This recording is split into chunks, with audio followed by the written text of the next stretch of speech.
So now I'm gonna give you the final talk for this series for the Unicorn Chronicles. This one is about the last book, The Last Hunt, which is the fourth and the last book in this series. So I'm planning to make this not my last talk about a story or a book, but surely one of the last one I'm gonna do in a while, most likely during this year, during 2018. So I decided that I'm going to basically dedicate more of my reading time to writing instead of reading, even though I enjoy both equally. I enjoy writing and reading. I enjoy both as a hobby. I enjoy them very much. So what I'm going to do is, since both take me a long time, is I'm going to do more writing so that I can write my own stories, my own books. After reading all these and many others that I've read, which I haven't shared here, but I might share then, at some point. I've read many others. I've read Asimov books. I have read books from Edgar Burroughs. The Tarzan of the Apes. There are many books I have read. But lately, the last ones that I have read are these, the Unicorn Chronicles books, all four of them. So yeah, I decided that this talk and the other philosophical talk for this book, because I'm going to give you both talks. I'm going to give you the one about the story, what I think about it, and the philosophical talk from ideas that I got after reading this book. And that talk is always the more interesting one. If you like philosophizing and thinking about interesting ideas, you will always find my philosophical talk more interesting than the other one. But I like doing both anyways. So the one I'm gonna do right now is about the story for The Last Hunt. I always try to avoid huge spoilers. I won't change that here. So I'm not gonna tell you for example, how they beat the Whisperer. I'm not gonna tell you that. But you have to read it to find out about that. But obviously, there are gonna be some spoilers here. There's no way to do a really good talk about the story of a four-book saga without spoiling something. So there's no way to do this without spoilers. So just keep that in mind. I recommend you read the saga, the Unicorn Chronicles. First book, Into the Land of the Unicorns. Second book, Son of the Wanderer. Both of those are here. Both of those are included in a book that has both of them, but is named the Unicorn Chronicles. But if you open it and you look inside, you're gonna see that. You see inside, first book, Into the Land of the Unicorns, and then there's a second one, like page 160, I think. So both of them are here. And then the third one, this is the third one, Dark Whispers. So you have to read those two before you read this one, which is the one I'm going to talk about now, which is The Last Hunt. So right now, I suppose I already read them. So I already read them, by the way. That's why I have this mindset right now. So I copied all the chapters.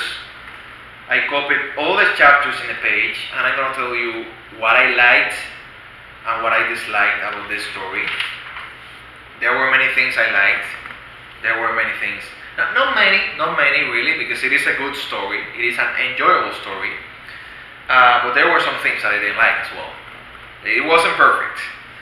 So, and this is not a surprise, because it seems like it is something common with Bruce, with this author, in all books, in the first one. Even the first one, which is pretty short.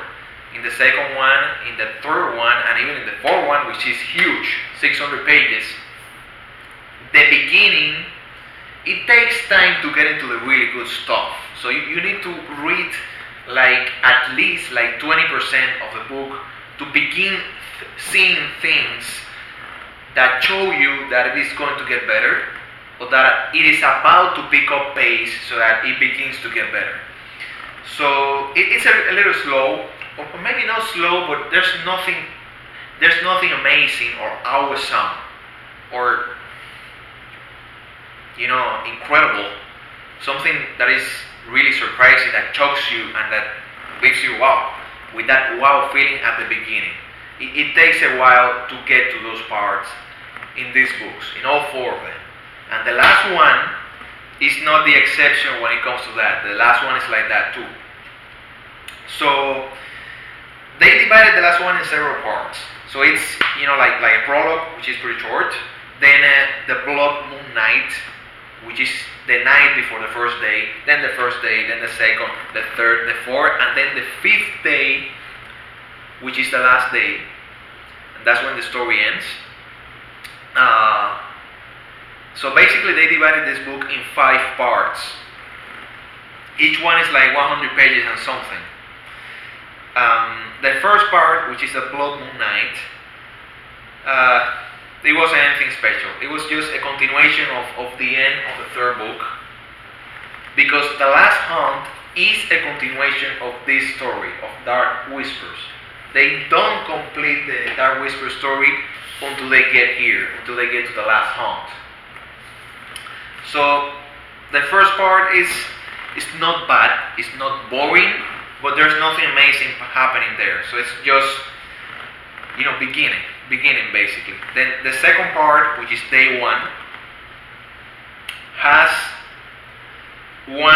it's in general it's nothing special except for one chapter. The chapter, The Heart That Stays True, is one of my favorite chapters in the whole book, and in the whole saga of the 4 books, because it is there's like a poem there. I really like that poem. I don't know who wrote that. If it is the author, thank you so much for that poem, because it really inspired me.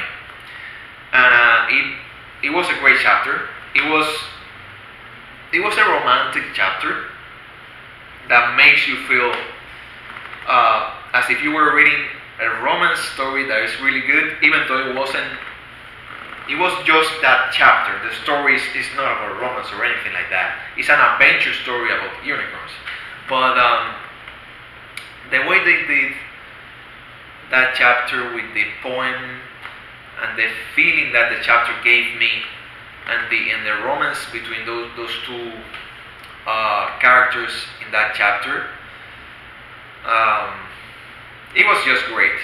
I really enjoyed it. I think that anyone that likes romantic stuff or some nice touch of romance in a story that fits well right there in that part, that was done perfectly in that chapter. So if you're someone that likes that, you're gonna love that chapter like I did. So yes, The Heart That Stays True, one of my favorite chapters in the book. Then comes the part with day 2, the Chinese girl Feng Yuan. I think she was a good character. She wasn't developed too deeply, but I understand why she was put there in the story, and it worked. It worked pretty well. I think she was a good character after all, especially because of what she represents and because of what she does later on in the story. Okay, the day 2 stuff has one of the chapters that I didn't like about the story in the last book is the chapter that gives you the story of the dragon, Gromac, I think is her name. Gromac. I felt like Gromac's story was out of place with the whole story of the Unicorn Chronicles. Like, I felt like it didn't fit with the Unicorn Chronicles. And it wasn't that I disliked this dragon character. The other 2 were way better, by the way. But I feel like this story that I didn't like and that didn't fit too much with her kind of didn't ruin, but kind of like made this character not so great. Since her backstory, about her past, felt out of place, like it didn't fit, it damaged that character for me. Like I didn't care much about that character after that, and I was like, okay, if they kill this dragon, it's not gonna feel like a bad thing because I didn't even like the story about the dragon. So, and by the way, that was the case.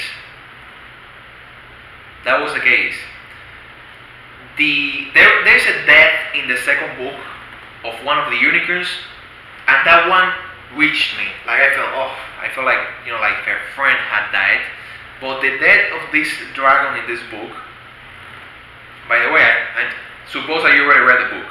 The death of this dragon in this book, it didn't reach me at all. I was like, okay, the dragon died. Move on. I want to see the good stuff. What happens with the character? How are they gonna finish it? What's the deal here? And the reason for that is that I just felt like,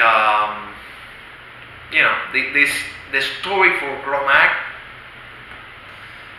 There's no other way for me to say it. It just wasn't that good. And the reason because it wasn't that good is not that it was badly written. It was well written. It was that it felt like it didn't fit with the rest, with the other stuff, like the other stories did. Because the other stories, they did feel like they were much better fit with the whole thing. So yeah, this was in the first half of the book. My favorite chapter was The Heart That Stays True and Unicorn, the chapter Unicorn, which is when the first plot twist in the fourth book takes place. That's when the book begins to get really good, by the way. The book, that's something that's going to be a problem for many readers, by the way. This last book, 600 pages, it doesn't begin to get that, it doesn't give you the feel, oh, this is going to get really good, until you get to like close to page 300. There are many things happening, but the really good things, the best stuff, doesn't begin to happen until halfway through the book, which shouldn't be surprising because it happens similarly in the other three books. This author, he makes good stories, but the best stuff is reserved for the second half, and this is not an exception. The best stuff in this book happens in the second half. So,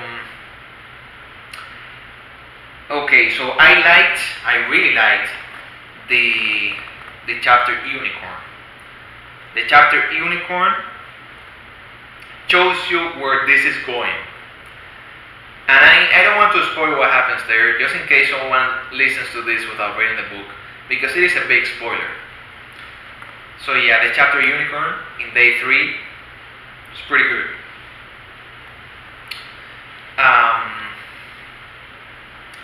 Okay, so we move on. Let me see what else. Okay, the chapter in day 4, the chapter Silver Hoof, when several characters meet and you finally begin to see that these paths from the different characters that began in book 3, that began here, finally they begin to meet here in the last hunt. I think that that's a good chapter mainly because of that, because you see that they begin to meet and things get more interesting because of that right away. And then we have, obviously they begin to tell you a lot. They begin to finally tell you the story of the world of Luster, like how it was created, why it was created, where the unicorns came from. They answer all that. Who created the unicorns? They answer all that. So the chapters that I liked the most in this part were a world of its own, because they finally begin to tell you how the world of Luster was created and why. There's another chapter with a big plot twist, which is not as big as the chapter Unicorn, but it is a big plot twist. That's the chapter The Creator. So they talk to you about the Creator there, or rather, not talk to you, but they tell you. They tell you more, you know? So, yeah. And the last part, the chapters that I enjoyed the most in the last part were the last two chapters. The very, very last two chapters were the ones that I enjoyed the most in the last part. The last part really kept you hooked with this sensation that it is going to end. What is going to happen? It is going to end. What is going to happen? It is going to end. What is going to happen? And it doesn't deliver until the end. It doesn't deliver until the last two chapters, which thankfully I enjoyed them. I really enjoyed them. They answer a lot of stuff, but they don't answer everything. That's one of the things that I don't like about the book. For example, they don't tell you, like, there are many things about the story with, this comes from book 3. This comes from Dark Whispers. The book Dark Whispers leaves you with many questions. There are some of those, the biggest ones of those, like how they're going to beat the Whisperer, that kind of stuff is solved. They do answer that. And it does happen. But the other smaller questions that any curious reader like myself is going to have, like what happened with the wizard Bellemore, with the one that helped the unicorns from Earth to go to this lost world. You never find out about that. They never tell you what happened. They don't tell you too much from what happened on Earth. They don't tell you everything about what happens with the unicorns and the creation of the Whisperer. They answer how the Whisperer was created, who the Whisperer is, and all those things. But they don't tell you everything that you were expecting after book 3. In book 3, you were left with so many questions there. And the biggest one are answered, but the smaller ones are not answered. So that's something that I didn't like about the book. However, on a good side, it ended well. I think they wrapped up the ending pretty well. The ending gave me a feeling of satisfaction, so I liked the way the Unicorn Chronicles ended, and I liked the way this book ended. I was happy with the end. I wasn't 100% satisfied. I wasn't jumping and saying, wow, this is one of my favorite books ever. No. But I was glad that I read it. And that is always a good sign, because that means that it really was a good story and that it really was a good book, worth reading, despite the fact that it was 600 pages, so it was huge. Something else that I really hated, and by the way, this is what I disliked the most about the book, how they finish the Whisperer. The Whisperer loses so easily, it's not even funny. It didn't feel epic. It felt, the way they defeat the Whisperer felt underwhelming compared to how powerful this character feels in book 3. So they defeat the Whisperer too easily. I didn't like that. But other than that, I was satisfied. Kara was my favorite character in the story. That's very important. I'm very glad with that, because she's the protagonist at the end. The Delver King is the character that I hated the most. But at the end, it was a good story. It was a good book. I do recommend you read the saga so that you can get to this book and enjoy it like I did. And I was satisfied with it. And I think I'm gonna leave it here. That's all I can tell you from the story without too many spoilers. I enjoyed it, but it wasn't perfect. And it left me wanting to know the answers for some questions that only the author could have answered, because it is the author's story, it's not my story. So, but it was good. When I put everything in a balance, I was less satisfied, and I really enjoyed it. So, I'm very glad about that. So now I'm gonna do, maybe not right now, but probably tomorrow or another day, the philosophical talk from ideas that happen in this book, which is gonna be pretty interesting, because this book has a lot of good ideas. So yeah, I'm happy that I read it. That's what really matters, if you think about it.